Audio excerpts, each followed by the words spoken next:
Bonjour, je suis ravie de vous retrouver pour un tirage avec l'audace de l'âme. Il y a un petit moment que j'avais pas pris le temps de le faire, tout simplement parce que j'ai eu besoin d'être en introspection et de cheminer moi-même avec ce qui nous entoure, d'une certaine façon, d'être dans mon temple intérieur pour mieux aborder l'extérieur de la façon la plus enracinée possible.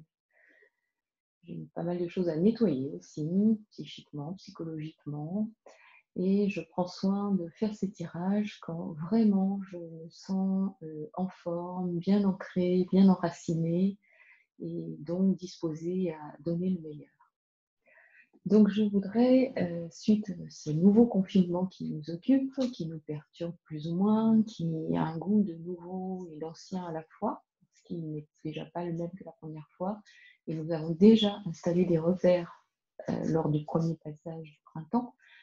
Donc je voulais regarder avec vous ce qu'il en était du point de vue de l'audace de l'âme. Donc je prends la première carte du jeu pour regarder ce qu'il en est avec, si vous voulez, cette ambiance de fond qui, a priori, astrologiquement, est assez costaud. Je ne suis pas assez connaisseuse, mais j'entends parler de rétrogradation, de Saturne, de choses assez massives du point de vue astrologique. En tout cas, là, je prends la toute première carte pour le fond général et je tire la carte bulle de lumière. Alors, je suis assez heureuse de tirer cette carte parce que, pour ma part, j'ai décidé de ne pas m'en mettre plein la tête et d'une certaine façon de confier à l'univers ce que je n'arrive pas à gérer dans ma tête, si vous voulez, avec toutes ces contradictions, en fait, toutes ces mesures contradictoires qui nous occupent. Moi, je n'arrive pas bien à équilibrer l'ensemble. Donc, j'ai tendance à me proposer de faire confiance à l'univers, à un rééquilibrage au-delà de moi. Et bulle de lumière, c'est vraiment cette idée de confier ce qui nous préoccupe, ce qui nous atteint à quelque chose, à un équilibre plus vaste, à une résolution universelle. Donc le fond, c'est ça, et ça peut vraiment être aidant de se dire, bon, il y a trop, c'est trop contradictoire, trop paradoxal, trop difficile de la part de nos politiques et peut-être aussi de nos référents pour faire avec ce qui est là. Donc laissons un peu les choses se passer au-delà de nous. Mais ça ne veut pas dire qu'il ne faut rien faire hein, avec son éthique personnelle, mais en tout cas, il y a quelque chose qui nous dépasse, il y a quelque chose à lâcher, ça nous dépasse, c'est chaotique, bien au-delà de nous individus. Alors, la deuxième carte, je ne sais pas si vous vous souvenez, mais la première, c'était donc le fond général, et là, on va aller dans quelque chose de plus, on va dire, qu'est-ce qui joue pour nous en ce moment, qu'est-ce qui peut faire soutien, qu'est-ce qui peut justement nous aider individuellement à agir avec ce grand tout qui nous dépasse, avec ces affaires qui nous dépassent. Et la carte arrive, c'est la carte de la vibration. Alors, cette vibration, elle est précieuse parce que elle va de l'infiniment petit à l'infiniment grand, mais elle part surtout de cette énergie qui est absolument partout et qui bouillonne d'une certaine façon. Donc, qu'est-ce qui peut nous soutenir? C'est de sentir la vibration de la vie, la vibration qui va, d'une certaine façon, ok, il y a des choses chaotiques qui se passent, mais on n'a jamais vu une rivière s'arrêter de couler d'un coup, voyez-vous. Donc il y a quelque chose de vibratoirement qui continue à fonctionner, de l'infiniment petit à l'infiniment grand. Donc de faire confiance à cette vibration première, cette vibration initiale, cette première pulsation qui continue à se dupliquer, à se multiplier. Et donc ce qui peut faire soutien, c'est d'être en conscience de cette vibration. Ça m'évoque tout à fait les méditations simplissimes où il s'agit juste d'être attentif à sa respiration, à cet état vibratoire qui fait que nous sommes en vie et qui fait que respiration Après respiration, nous perpétuons la vie. Et que de toute façon, vibratoirement, les choses continuent à fonctionner. Voilà. Avec la vibration, je mettrais aussi quelque chose dans qu'est-ce qui peut faire soutien, c'est être dans l'intention de vibratoirement soutenir le passage, c'est-à-dire en émettant des idées, des pensées pardon, de soutien pour soi et pour le monde. Il y a quelque chose de ok, le passage n'est pas simple, le passage est chaotique, mais je me propose de soutenir la vibration de la vie dans l'intention, c'est-à-dire est-ce que je suis suffisamment à l'écoute de la vie qui me traverse, de la vie qui m'entoure.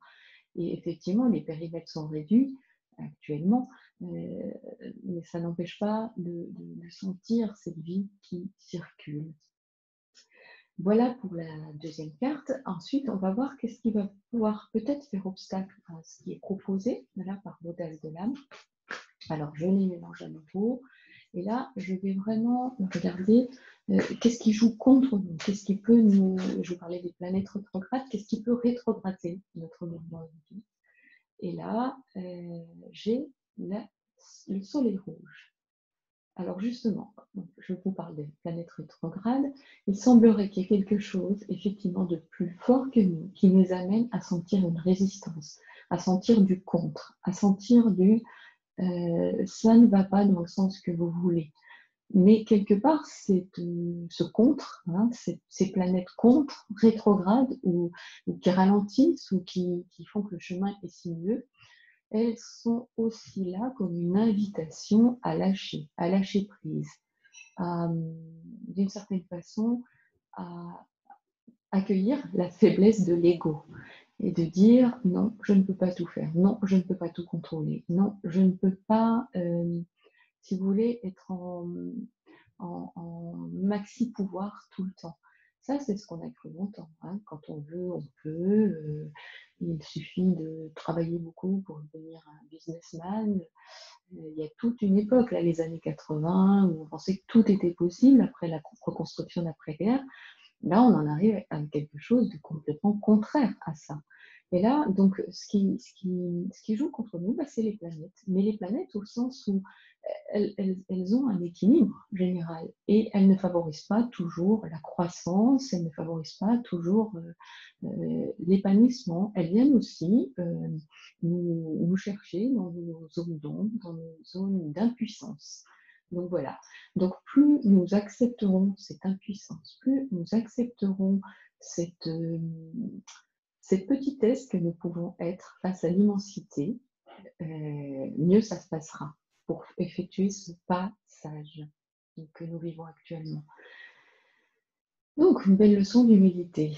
Et là, je vais terminer donc dans qu'est-ce qui peut vraiment, si vous voulez, plus spirituellement nous aider à passer ces jours un peu délicats avec, pour certains, de la colère, pour certains, de la tristesse, et pour certains, du dépit.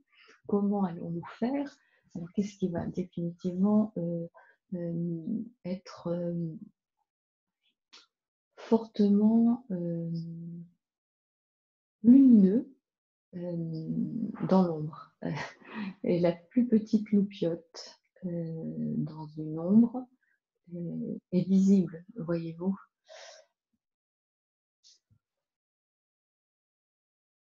Voilà, c'est l'emprisonnement. Donc, ce qui va faire soutien,